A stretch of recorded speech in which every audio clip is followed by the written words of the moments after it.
강박성 성격의 사람들은요, 지나친 완벽주의, 과도한 성취 지향성, 꼼꼼함, 그리고 인색함이란 채찍으로요, 스스로를 엄청 다그치면서 살아간답니다.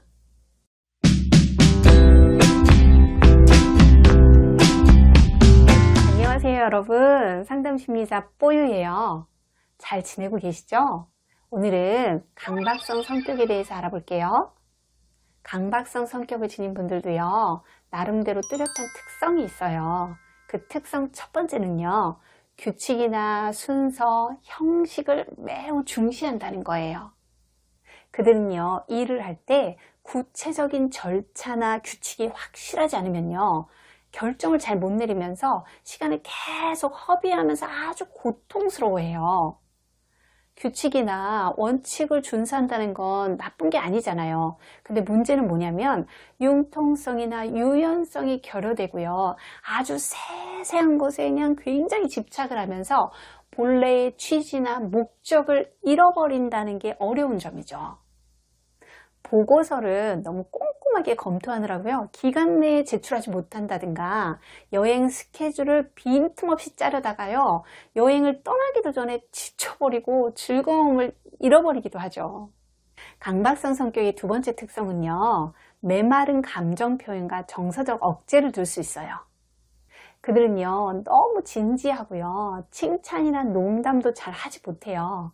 그들의 얼굴에는요, 좋다, 나쁘다, 기쁘다, 슬프다 이런 표정이 거의 묻어나오질 않아요. 웬만해서는 웃지도 않고요. 남들 앞에서는 결코 눈물을 보이지도 않죠. 그들은 이렇게 자기의 감정을 굉장히 억제하는 경향이 많아요. 그러다 보니까 감정 표현에 자유로운 사람들과 옆에 있으면요, 굉장히 불편함까지 느끼기도 해요. 방어 기제 중에 격리라는 게 있는데요. 이 격리를 주로 사용하는 것도 그들의 특성 중 하나예요. 격리라는 것은요, 우리의 생각과 감정을 따로 떼어서 분리하는 것을 말해요. 어떤 일이 발생을 하게 되면요, 우리는 생각을 하게 되잖아요. 근데요, 생각과 아울러서 관련된 감정이 반드시 뒤따르게 되어 있어요. 그런데 강박성 성격의 사람들은요, 생각과 감정을 분리한 채 모든 것을 사고로만 처리를 하려고 해요. 아예 감정이 원래부터 없었던 사람들처럼요. 경직되고 완고한 사고방식도 그들의 성격 특성 중 하나예요. 강박성 성격의 사람들은요, 얼핏 봐도요, 이성적이고 분석적이라는 느낌이 확 들어와요. 그들은요, 정직해야만 한다, 진지한 상황에서는 절대로 웃어서는 안 돼 처럼요, 뭐뭐 해야 한다는 당위적인 사고가 굉장히 강해요.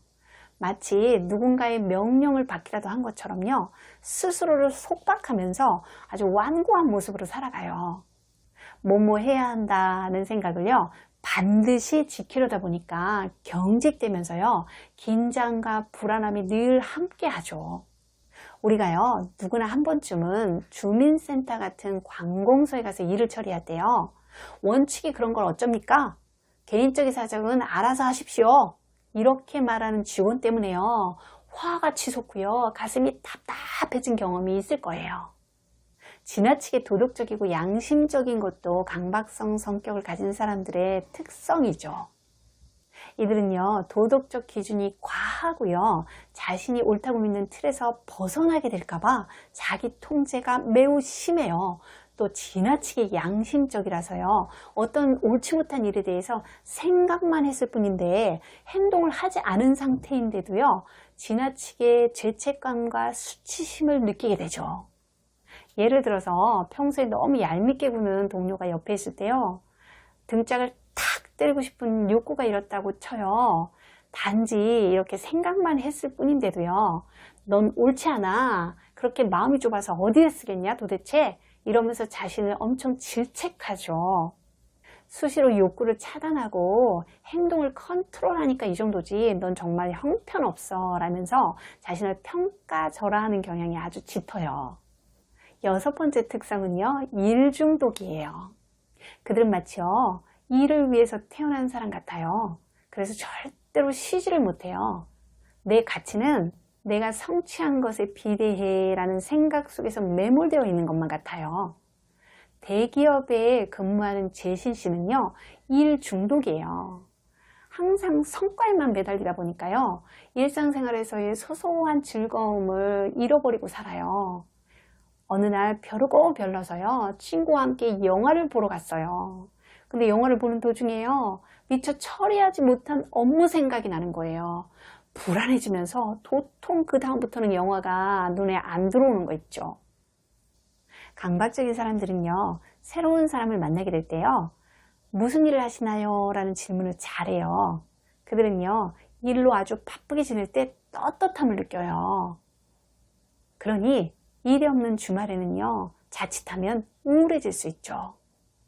권위주의적인 대인관계를 맺는 것도 그들의 특성이에요.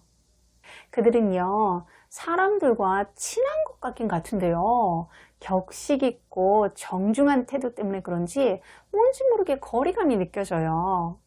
일상적인 얘기를 나눌 때보다도요, 바둑을 둘 때나 테니스를 할 때처럼 어떤 목표가 있는 활동을 할 때 더 편안해 보이고요.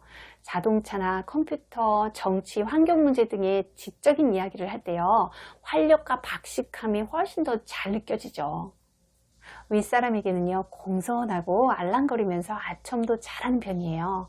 반면에 아랫사람이나 부하 직원에게는요, 비판적이고요, 명령이나 요구가 많아서요, 유대감 형성이 어려워요. 소유물에 집착을 하고요, 돈에 아주 인색하다는 특성도 있어요. 달아빠지고 쓸모없는 물건을 보면서도요, 혹시 나중에 쓸모가 있을지도 몰라 라고 생각하면서요, 절대 버리지를 못해요. 계속해서 쌓아두죠. 돈에 매우 민감하고요, 씀씀이가 아주 인색해요. 돈이 없어서가 아니에요. 최소의 비용으로 최대의 효과를 내자, 이게 그들의 모토예요. 상담을 받을 때도요, 비용 대비 결과가 효율적이어야만 한다라는 생각 속에서요, 아주 전전긍긍해요. 지금까지는요, 강박성 성격의 특성에 대해서 살펴봤고요. 이제부터는요, 강박성 성격이 생기게 된 원인에 대해서 알아볼게요. 강박성 성격의 원인을 알아보는 것은요, 누구를 탓하기 위함이 아니에요. 원인을 분석해 봄으로써요, 강박성 성격의 특성을 조금 더 잘 이해해 보자는 취지죠. 강박성 성격의 원인에는요, 여러 가지가 있을 수 있어요. 그런데 오늘은요, 부모의 과도한 통제에 집중해서 한번 이야기를 해볼게요. 과잉 통제적인 부모는요, 자녀를요, 자신들이 그어놓은 줄 위에 세워놓으려고 해요. 그런 부모는요, 자녀가 바람직한 행동을 했을 때는요, 별 반응을 하지 않고요, 자신들이 제시한 기준에 어긋난 행동을 했을 때만 비난을 하면서 지적을 하죠.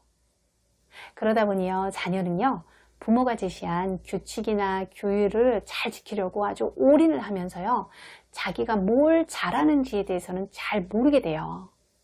이렇게 어린 시절부터요, 부모가 아주 엄격한 잣대를 들이대면서 지적을 하고 처벌을 했다면요, 자녀는요, 어떤 일을 할 때마다 차갑고 매서운 눈매를 가진 부모가 자신을 항상 지켜보고 있다는 느낌을 가지고 평생을 살아갈 수가 있어요.